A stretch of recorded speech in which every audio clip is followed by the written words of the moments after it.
Bonjour à toutes, bonjour à tous, je vous retrouve donc pour notre vidéo de la semaine. Et cette fois-ci, je vous propose à nouveau un plat complet qui s'appelle les bouchées à la reine. Vous retrouvez une recette dans votre livre de base fourni avec votre Thermomix.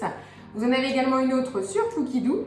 Et là, je vous propose une recette de nous, les conseillères, puisque en agence, on réalise aussi des recettes personnelles. On consomme beaucoup les bouchées à la reine chez nous en période hivernale et avec les températures négatives, c'est un plat qui est plutôt sympathique. La recette Cookidoo est plutôt bonne au niveau du goût. Seulement, très souvent, il y a une déception puisqu'on retrouve en fait nos morceaux de poulet qui sont déchiquetés. C'est pourquoi on a réalisé une recette où on va positionner notre poulet, nos quenelles et nos champignons de Paris tout simplement dans le varoma et comme ça nos morceaux restent intacts. Alors je vais vous montrer. Donc pour la recette, il nous faudra 3 carottes, un poireau, 250 g de champignons, 600 g de quenelles fraîches. Et voilà, je les ai coupées très grossièrement. Vous voyez, ça c'est la taille normale et je l'ai coupé juste en 3. J'ai là également 850 g de blanc de poulet, un oignon piqué avec 3 clous de girofle, un peu de vin blanc, de la crème fraîche et 1 litre d'eau. Alors pour commencer, le plus simple, on va mettre dans notre panier de cuisson notre oignon, nos carottes ainsi que notre poireau. Donc j'ai le tout dans mon petit panier de cuisson. En fait, je vais plonger ça dans mon bol. Donc dans le bol, j'ai déjà versé 1 litre d'eau. Je vais y ajouter 300 g de vin blanc. Donc pour moi, ça sera un Riesling. J'intègre mon panier de cuisson donc avec les légumes qui vont cuire et qui vont me faire la base d'un bouillon. Sachez qu'après, moi, les légumes, je les mange et je consomme avec le reste de bouillon, presque comme un pot-au-feu, mais dans ce cas-là, végétarien, on va dire. Rien ne se gaspille, tout peut se manger. Donc je positionne mon panier. Donc là, en fait, ça va être juste la base de la sauce. Donc le fait d'ajouter des légumes, vous pouvez également rajouter encore du céleri branche, des navets si vous avez. Ça vous permet d'avoir tout simplement plus de goût. Une fois que j'ai mis mon panier de cuisson, je mets tout simplement mon couvercle et là je vais préparer mon varoma. Donc je vais mettre mes 800 g de poulet dans le varoma. Je vous rappelle, varoma c'est la partie profonde.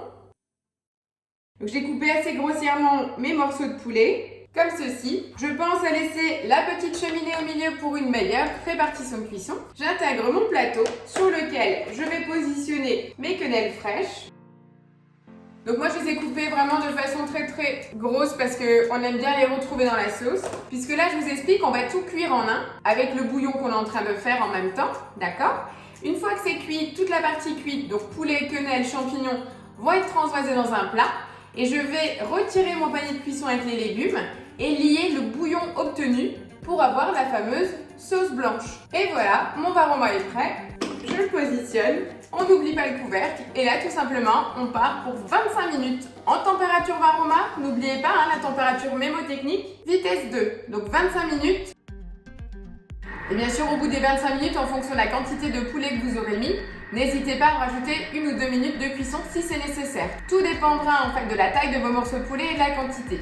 Moi j'ai mis 800 g, vous pouvez tranquillement monter jusqu'à 1,2 kg, ça ne pose absolument pas de soucis. Tout dépend le nombre de bouches que vous avez à nourrir. Voilà, je vous retrouve dans 25 minutes pour voir le résultat et surtout vous montrer la sauce. Voilà, donc le temps de cuisson vient de se finir. Les quenelles et les champignons sont largement cuits. Je vais tout transvaser dans mon récipient. Et maintenant, on va finir la sauce. Donc pour cela, très simple, j'utilise ma spatule pour retirer le panier avec mes légumes, qui m'a permis d'avoir un petit bouillon de légumes. Et je vais tout simplement vider dans mon récipient pour garder qu'1 litre de bouillon. Et là, vous pouvez voir, on a un beau bouillon, bien coloré avec les carottes. Donc n'oubliez pas de regarder dans votre bol, puisque celui-ci est gradué. Donc là, en fait, je verse pour arriver à la petite graduation de 1 litre. Mais je ne vais pas peser exactement, on est bien d'accord. Et voilà, je suis donc à la graduation 1 litre. Je remets mon bol en place. Ça, je vais mettre de côté, donc on a nos légumes cuits. Je vais me faire une petite soupe avec le reste de mon bouillon. Revenons à notre sauce pour les bouchées à la reine. Je garde 1 litre du bouillon obtenu. Je rajoute 100 g de farine et également 100 g de crème fraîche. Et là, je pars pour programmer 5 minutes à 90 degrés. Donc là tout simplement, donc on est bien encore à 85 degrés la température de mon bouillon. Je vais juste augmenter la température parce qu'à 90, on va avoir la farine justement qui va jouer son jeu de liant. parce que là l'objectif, l'ajout de crème, c'est pour le côté gourmand et le côté farine vraiment pour lier, puisqu'on n'avait vraiment qu'un seul bouillon. Et c'est ce qui va nous donner en fait notre sauce pour napper notre mélange quenelle, poulet, champignons. La typicité des bouchées à la reine, c'est la fameuse sauce blanche. Donc on va faire cette sauce avec la base du bouillon. C'est dans l'esprit effectivement d'une béchamel, à part qu'elle sera moins figée. Et donc on va répartir le tout sur la sauce. Et après, comment on le mange chez nous? Eh bien nous tout simplement, on mange cette sauce que l'on va napper sur une croûte à boucher. Donc n'hésitez pas, sur la vidéo pâte feuilletée, vous avez également le résultat. Vous avez également le tuto de comment réaliser vos croûtes ou vos vol au vent pour les bouchées à la reine. On peut également les servir avec des spätzle, les petites pâtes alsaciennes. Et vous avez également une recette sur Cookie Dough. C'est très facile. Voilà, mais c'est une petite recette d'hiver, typiquement alsacienne. Et voilà, les 5 minutes viennent de se finir. Et on obtient donc notre fameuse sauce blanche. Voilà, et là, on va mélanger le tout. Tout va encore s'imprégner.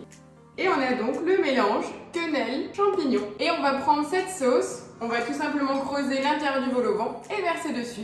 Et c'est prêt pour la dégustation. Je vous ferai également une photo du rendu final avec les pâtes également. Voilà, j'espère vous avoir donné envie. J'espère tout simplement que cette recette va vous permettre de vous réconforter avec la recette des bouchées à la reine qui est typique alsacienne, et je sais qu'il y a eu beaucoup de déceptions jusque là. Voilà, vous m'en direz des nouvelles au niveau du goût. N'hésitez pas, n'oubliez pas de partager, de liker la vidéo, et surtout, si vous le souhaitez, vous pouvez également rejoindre mon groupe de recettes fermées sur Facebook. Voilà, je vous remercie pour votre fidélité, n'oubliez pas de vous abonner, et je vous dis à la semaine prochaine pour une nouvelle vidéo.